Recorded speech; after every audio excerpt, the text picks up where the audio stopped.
대한민국 정부 수립 전후 전국이 어수선할 때입니다. 한 유명 인사가 38선을 넘어 월북을 했습니다.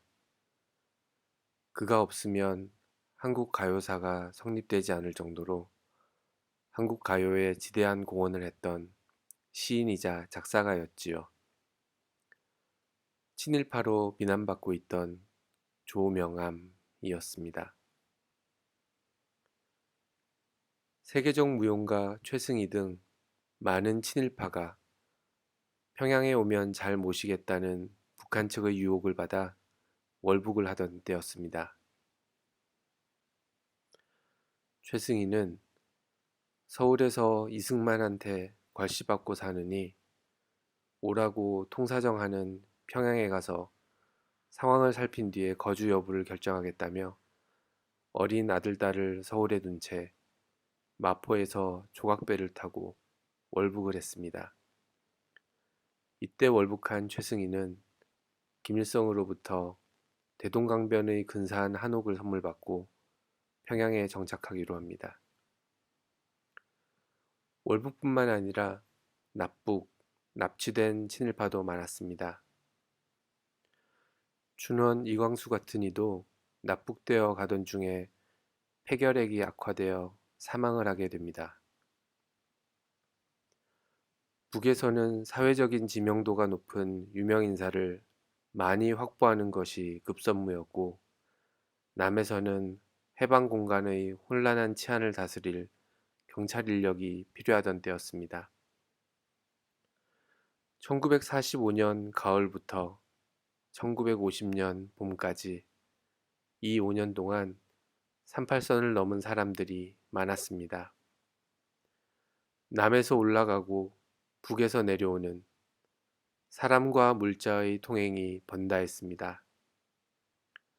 38선 넘는 것을 도와주고 수고비를 챙기는 월경 브로커도 있었고 38선을 넘나드는 38선 무역도 성행을 했습니다. 개성은 당시만 해도 남한 땅이었는데요. 개성에서 서울까지 아침 저녁으로 기차 통학생을 위한 통학열차가 다녔습니다. 기차 통학을 하던 어떤 중학생은 아침에 개성에서 서울로 등교를 했다가 낮에 갑자기 38선이 막혀버리는 바람에 책가방만 든 채로 나만의 외톨이가 되어버렸습니다. 그 책가방 속에 어머니가 아침에 싸준 도시락이 있었습니다. 어머니가 정성으로 싸준 도시락을 점심시간에 맛있게 까먹었는데요. 통학열차 끊어진 기차역에 홀로선 그 개성 통학생의 책가방 속에는 빈 도시락만 딸그락거렸습니다.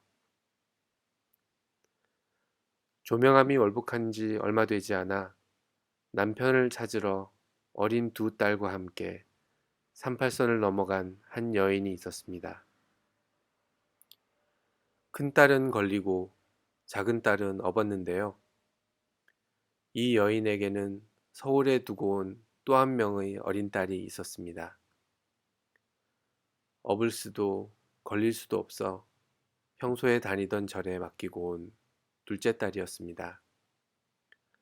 세 딸 중의 가운데 딸을 절에 맡기고 첫째 딸과 셋째 딸만 데리고 월북을 했던 이 여인은 조명암의 아내였습니다. 남편을 찾아 평양에 간 이 여인. 그러나 이 여인은 남편을 만날 수 없었습니다. 남편은 이미 평양 최고 명기이자 최고 명창인 여성과 새 살림을 차리고 있었던 것입니다. 이때 눈물을 머금고 돌아선 산모녀의 후일담을 다큐 20세기 한국사는 알지 못합니다. 그 후 40여 년의 세월이 흘렀습니다. 절에 맡겨졌던 어린 딸은 부모 형제도 없이 홀로 외로이 대한민국의 40대 중년 부인이 되어 있었습니다. 1990년 12월 서울과 평양에서 동시에 남북예술단 상호교환 공연이 있었습니다. 남북한 송년 통일전통음악회였습니다. 북한 예술단의 서울 공연이 있을 때의 일입니다. 대한민국 서울의 45세 부인 조모 씨는 정부기관이 보낸 차를 타고 어딘가로 가게 됩니다. 거기에 평양에서 온 인사가 조모 씨를 기다리고 있었습니다. 조모 씨를 기다리고 있은 사람은 북한 예술단의 단장 김관보였는데요. 그는 평양에서 조명암과 결혼한 명창 김관보, 바로 그 사람이었습니다. 그가 조모 씨에게 말했습니다. 조명암 선생은 서울에 홀로 남겨진 어린 딸을 잊은 적이 없습니다. 그 말씀을 전하기 위해 만나자고 했습니다. 부모 형제 없이 살아온 40여 년의 세월이 이 한마디 말로 위로가 됐을까요? 얼굴도 모르는 아버지의 사랑만 확인한 채 다시 홀로 된 중년의 딸이었습니다. 그리고 2년 뒤인 1993년 서울의 딸 조모 씨는 평양의 아버지 조명암의 별세 소식을 듣게 됩니다. 꿈꾸는 백마강, 알뜰한 당신, 목포는 항구다, 아주까리 등불, 황포도대, 잘 있거라 단발령, 울어라 은방울, 울며 해진 부산항, 선창. 조명암의 작품은 히트곡만 꼽기에도 숨이 찰 정도로 그 수가 많습니다. 그러나 남북 분단 이후 우리 사회에서는 그의 노래에 그의 이름표를 붙일 수가 없었습니다. 월북 작가이기 때문이죠. 그러던 것이 1990년대 들어 월북 작가 작품에 대한 해금 조치가 발효됩니다. 조명암의 저작권도 회복이 되고 마침내 1997년 서울에 홀로 남겨졌던 딸이 그 저작권을 행사할 수 있게 됩니다. 실로 50년 만에 아버지의 사랑이 저작권으로 돌아왔던 것입니다. 그런데 1999년 7월 북한 음악가 동맹 중앙위원회가 중대 성명을 발표합니다. 남한이 북한 음악가의 저작 1천여 곡을 도용하고 있다며 강력한 문제 제기를 했는데요. 그 중의 절반에 해당하는 500여 곡이 조명암의 작품이었습니다. 북한 음악가 동맹 중앙위원회는 한국 저작권 당국의 사죄를 촉구했고 보상을 요구했습니다.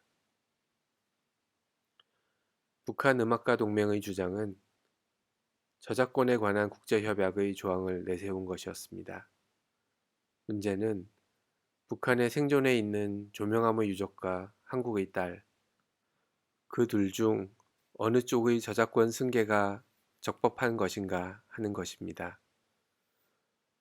조명암의 아내 김관보, 이 조건은 한국의 딸보다 우선순위에 해당합니다. 부인이기 때문에 당연히 그이가 1순위죠. 조명암이 자신의 저작권을 한국의 딸에게 승계한다는 유언을 남겼다면 문제는 달라집니다.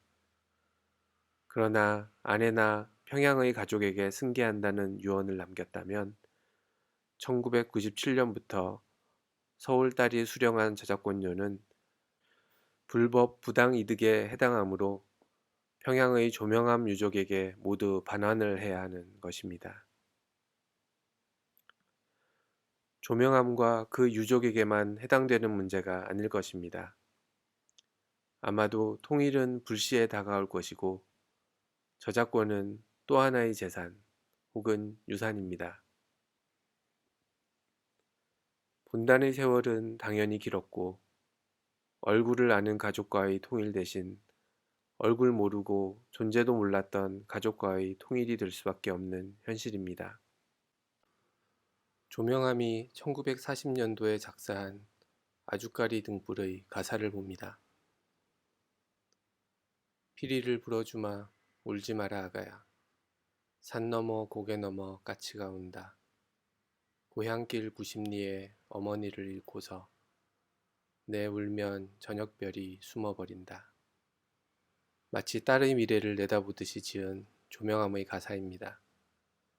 노래를 불러주마 울지 마라 아가야. 울다가 잠이 들면 엄마를 본다. 물방아 빙글빙글 돌아가는 고향길.